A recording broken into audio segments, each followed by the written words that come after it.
typically not the type of person who wins things like raffles or random contests.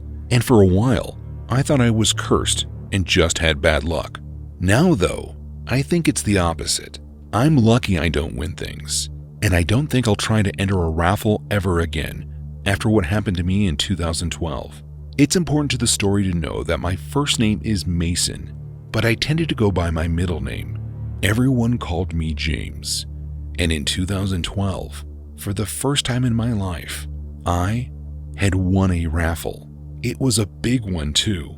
I had won an all-expense-paid trip for myself to the London Summer Olympics that year. I was ecstatic. I wasn't a big sports fan, but I loved the idea of a free vacation that I would have never been able to afford. The winnings came with a first-class flight, a 2-week stay at a fancy hotel, along with a personal valet. I thought I was dreaming, but the second I stepped onto the plane, I knew it was all real. First class was like nothing I had ever experienced before in terms of travel. There was actually room to sit comfortably, which was a plus considering how tall I am. However, about halfway through my flight, I noticed something odd.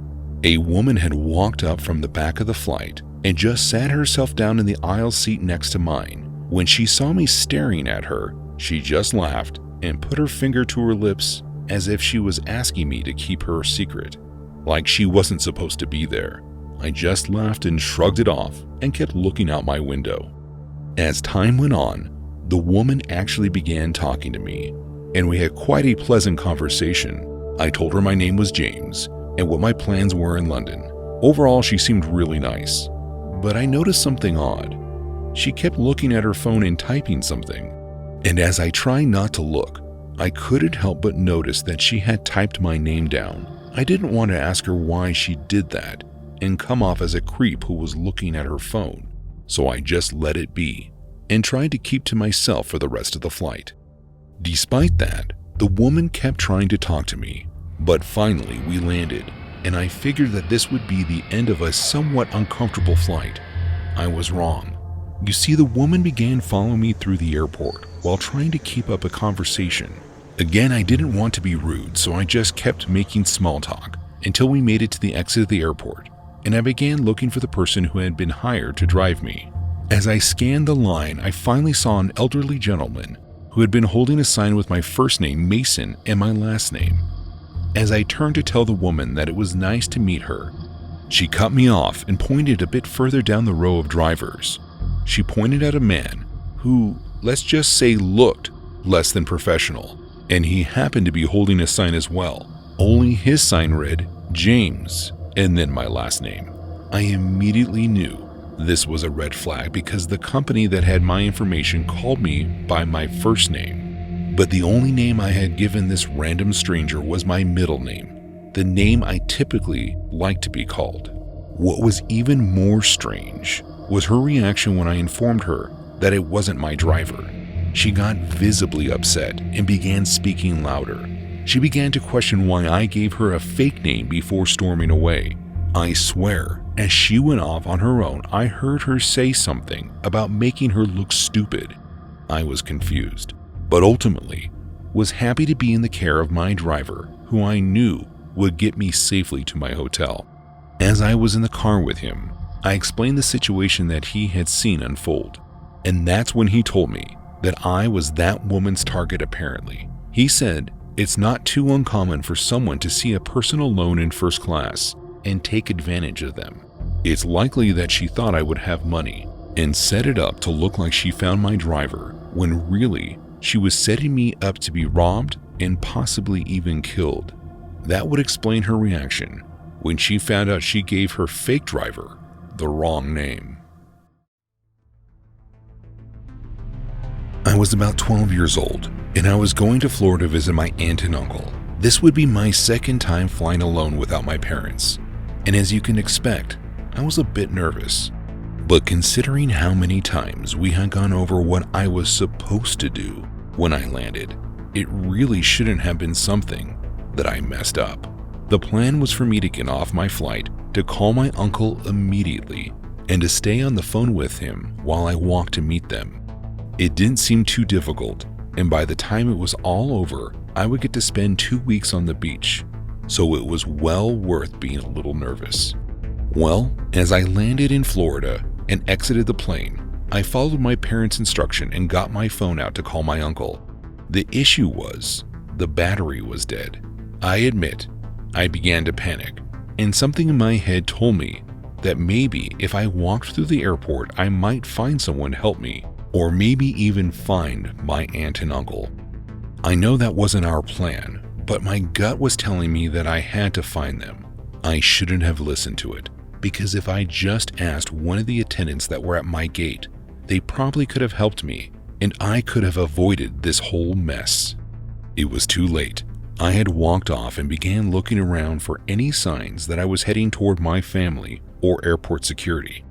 And as I looked into the sea of people that surrounded me, I didn't see a single familiar face. It was at this point that panic was really beginning to set in. That was when I was approached by a man who was wearing a uniform. I assumed this meant that he worked for the airport and he could help me. I immediately began crying to him about how I can't find my family. He immediately let me know that he knew where they were and that he would take me to them. I didn't think twice about it.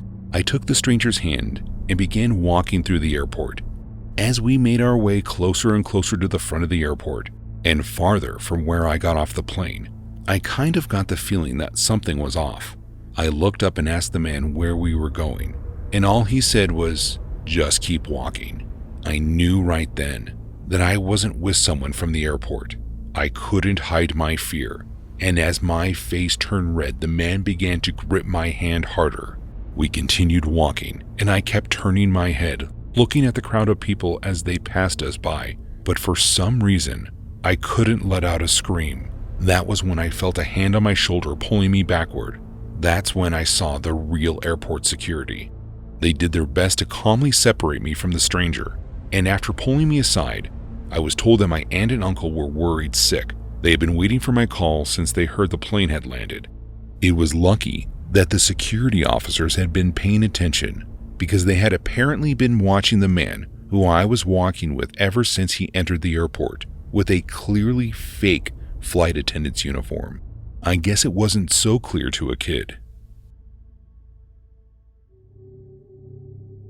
Working as a customs agent was never a boring job. Almost every day I got to see something strange, and sometimes something terrifying. In fact, the scariest encounter of my life happened while I was searching a suspicious bag at the airport 3 years ago.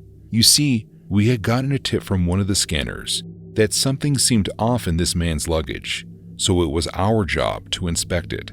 We ushered him into a separate room and began asking him questions about his bag. Things like, "Did anyone other than you touch your bag?" To which the man had replied saying that he'd packed everything himself and there was nothing to worry about. I'll never forget he said, "You're making a mistake." Regardless, we had to search the bag, and it's a good thing we did. We ended up finding multiple packages of powder disguised as protein and coffee. But as soon as you looked inside one of the containers, you could tell it had been messed with, and after testing it, the product came back positive for traces of cocaine. As soon as we informed the man of what we had found, he began to get aggressive, and at some point, while still searching through the bag, I was left alone with the suspect. It was at this point that he informed me that my life was in danger. He said that someone had seen me bring him into the back room, and if we didn't let him out, I was going to pay the price. I tried to brush it off as just an idle threat, and of course, the man was arrested for attempted smuggling. However, the story didn't end there. As I walked through the airport for the rest of the day, I could swear I felt eyes on me, and eventually I began to notice the same person everywhere I turned. It was like no matter where I went in the airport, there was one man who was always about 20 feet away from me on his cell phone. Again, I tried to brush it off, but after an hour I got called into the head of security's office. When I got there, they informed me that they had been watching on the monitor this guy following me around all day. That was when I told them about the threat that was made to me earlier that I had just brushed off. Security took the threat way more seriously than I did. And it was a good thing too, because after apprehending the man who was following me, they looked through his cell phone. Apparently, there were messages between him and another person that had descriptions of what I looked like. One of the messages said, "We won't need anything big. He's just one guy." I had security pull my car around to a different part of the airport before driving home that night.